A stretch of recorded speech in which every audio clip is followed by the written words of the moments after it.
So school-generated funds are those monies that are collected from students, those funds that come in through commissions for yearbooks, vending machines, cafeteria commissions in secondary schools, funds that are generated through a fundraising event, for instance, at a school. Also the school councils who operate separate from the school, if you will, they run their own fundraising events, etc., but they are part of the school-generated funds and are reported separately, but part of that accounting. School-generated funds are a mechanism that are used to provide additional opportunities to students. They really provide a benefit to the learning and achievement of our students. It's important that we secure and otherwise put appropriate measures in place such that that money is spent on its intended purpose to provide those opportunities to our students. There's also an aspect that we need to consider of instilling public confidence in a publicly funded education system.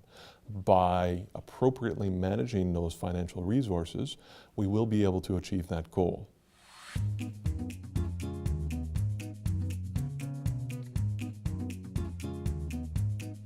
With respect to the types of funds that are collected and how they come in, school boards have had different experiences with this. Cash is generally seen as acceptable. However, I would not be sending $200 with my child to school in cash. Checks are also have been seen to be problematic because schools have experienced checks with not sufficient funds available once they've gone to deposit them. And some of the problem also exists when you have long periods of time between collection and deposit. So parents, etc., who are providing those checks sometimes lose track of that. So some boards have stopped accepting checks, some boards have stopped accepting cash, and some have gone to exclusively Visa or debit. With respect to the use of debit and credit cards, there will be a fee associated with it. Different school boards will have a different approach to this. One item of note is that the more frequent or the larger volume of debit and credit card transactions that you have, the lower the fee that's associated with those particular mechanisms. However, schools will need to be mindful that there are transaction fees associated with the use of debit and credit cards, and will need to account for that whenever they develop a plan for the use of those funds. Certainly in today's society, it is a great idea to have that cashless aspect to it. I think it's important, though, that principals remember that they have to follow what the business procedures are within the board and make sure that that's a viable way to go.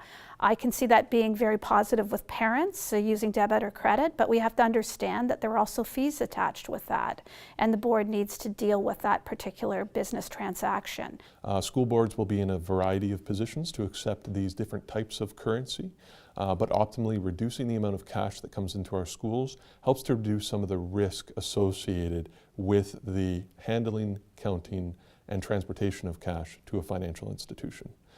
This will again be a decision that is unique to each individual school board based on the options available to them and the policies and procedures that govern them. But it may be that some school boards aren't quite there yet, or some schools aren't there. And I would caution principals to always go back, talk to your business department, talk to your family of schools superintendent, and if you have an idea of using debit or a credit card, you have to work with the business department of your board. It's not something that you should venture out on your own and try doing. There needs to be protocols in place. There are fees associated with credit card use and debit use, and it's a great idea to go that way. A number of boards have, but again, work with your business department, work with your school board to see if that's a viable way to go.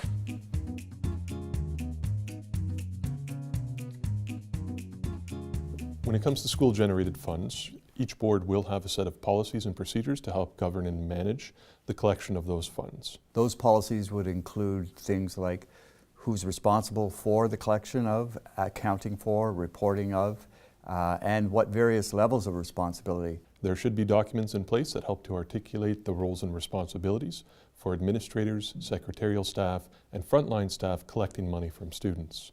There should also be policies and procedures in place that address how that money is deposited and further accounted for by the organization itself.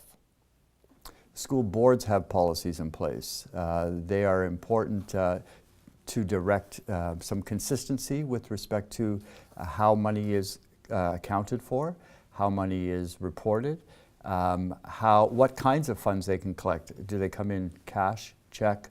Some school boards now are moving to Visa and debit collections. So those are the types of funds that are collected.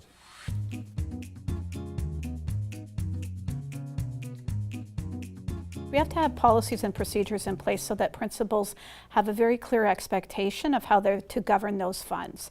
After all, it is public generated money, and there is a responsibility of overseeing those funds and making sure that they're used for the purposes intended. So there's a fiduciary responsibility tied to that, and accountability.